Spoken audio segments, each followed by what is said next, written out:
In 2014, the region embarked on a journey with Regional Director Dr Poonam Khetrapal Singh, identifying 7 flagship priority programs, to which one more was added in 2017.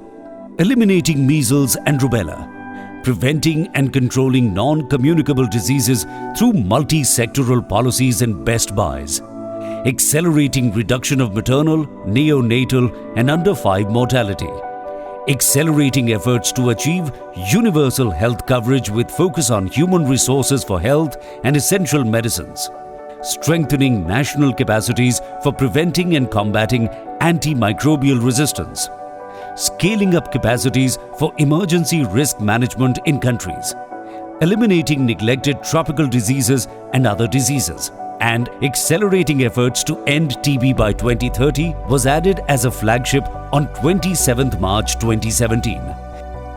The flagships represented the most pressing public health issues. In the years that followed, countries, WHO and all stakeholders made focused and concerted efforts which have been driving substantive and inclusive gains in health and well-being. To eliminate measles and rubella, major childhood killers and debilitating diseases, countries enhanced immunization coverage, strengthened surveillance, laboratory capacity and outbreak response. As a result, 5 countries, DPR Korea, Bhutan, Maldives, Sri Lanka and Timor-Leste, achieved measles and rubella elimination. From a major contributor of measles deaths in 2014, accounting for 40% of the global mortality, WHO Southeast Asia region's share dropped to 8% of global measles deaths by the end of 2021. An estimated 4.7 million measles deaths were averted between 2014 and 2022. To prevent and control non-communicable diseases that is responsible for most deaths in the region, countries have been rolling out multi-sectoral response to address key risk factors: tobacco use, harmful use of alcohol, unhealthy diet, and insufficient physical activity. To this, mental health, air pollution and climate change has been added. The most significant progress has been on tobacco control. Despite being among the largest producers of tobacco, the region witnessed the fastest decline in tobacco use among all WHO regions between 2000 and 2020, with smoking prevalence among men declining from 50% to 20% and smoking prevalence among women declining from 8.9% to 1.6%. Countries are mainstreaming screening, diagnosing and treatment for non-communicable diseases at the primary healthcare level. An innovative See Hearts initiative is being rolled out that brings together efforts to control tobacco, reduce salt consumption, eliminate trans fats and control the harmful use of alcohol, along with improved coverage of hypertension and diabetes control services. The region agreed on Dhaka Call to Action to accelerate control of cardiovascular diseases by placing 100 million people with hypertension and/or diabetes on protocol-based management by 2025. India is targeting reaching 75 million people with hypertension and diabetes with standard care by 2025. Largest expansion of NCDs in primary healthcare in the world. Countries are implementing groundbreaking cancer prevention and care initiatives. The Southeast Asia Cancer Grid, called CCAN Grid, was formed as a platform to facilitate collaboration in cancer care in the region. On cervical cancer, the region is achieving rapid, life-saving progress. Focusing on eliminating preventable maternal, newborn and child deaths, evidence-based as well as innovative measures were scaled up across the countries.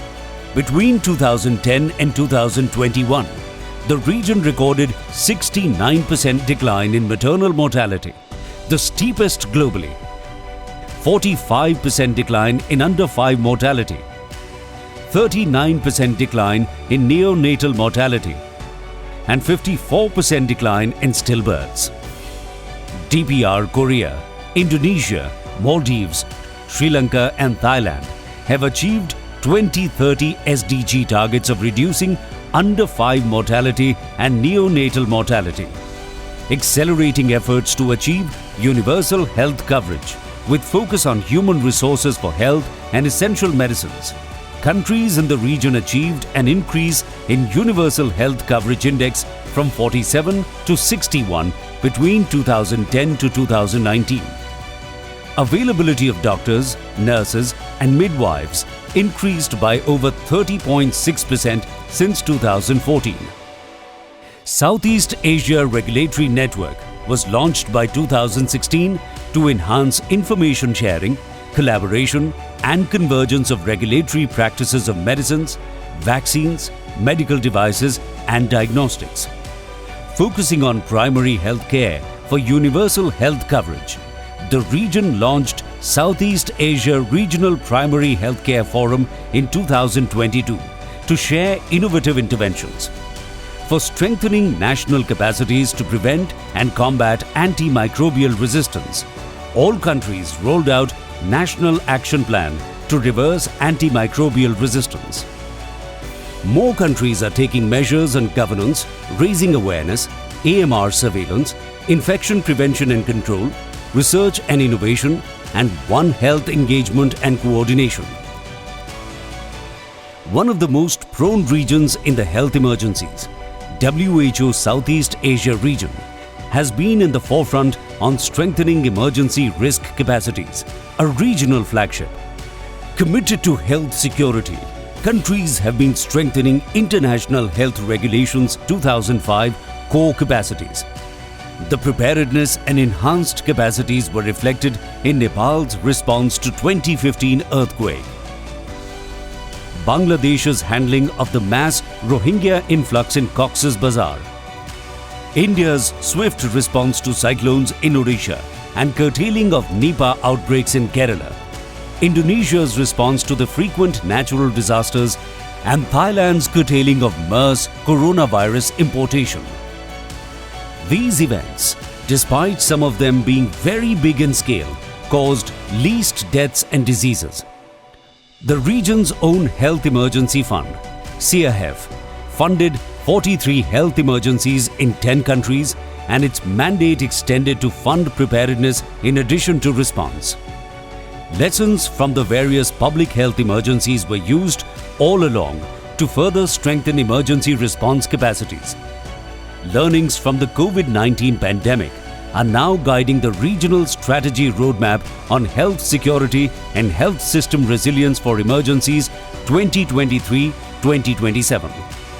Designating elimination of neglected tropical diseases (NTDs) as a regional flagship, WHO Southeast Asia region became the first WHO office globally to prioritize ending these diseases that affect the most vulnerable people. In the following years, 6 countries eliminated at least one NTD.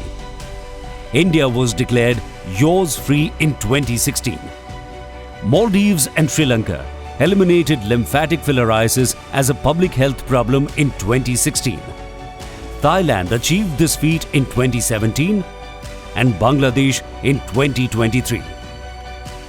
Nepal eliminated trachoma in 2018 and Myanmar in 2020.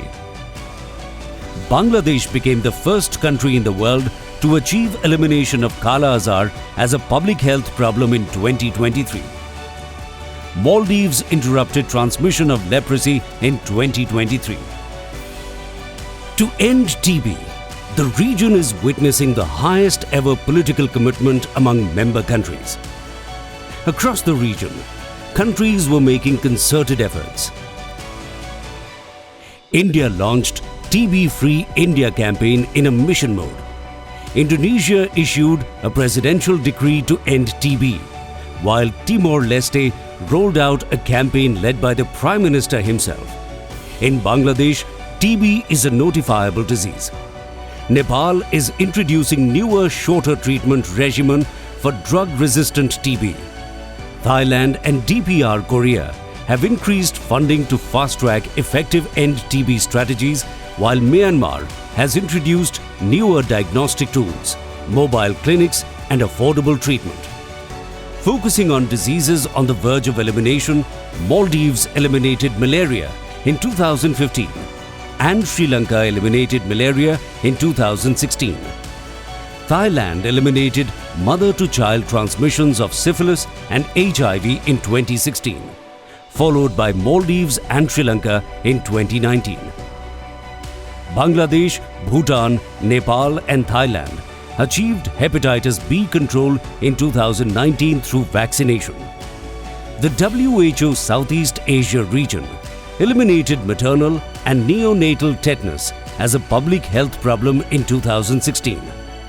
However, the most significant public health achievement of the decade has been the polio-free certification of WHO Southeast Asia region on 27th March 2014.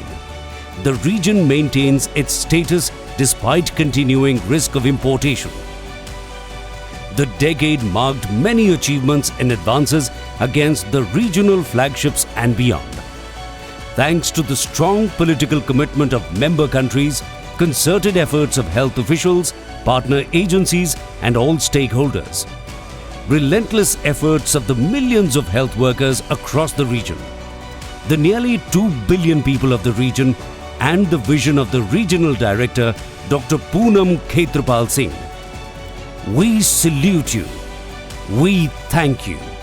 To sustain these successes, achieve many more and address existing and new challenges, continued collaborative efforts are needed to ensure health for all, health for billions in the WHO Southeast Asia region.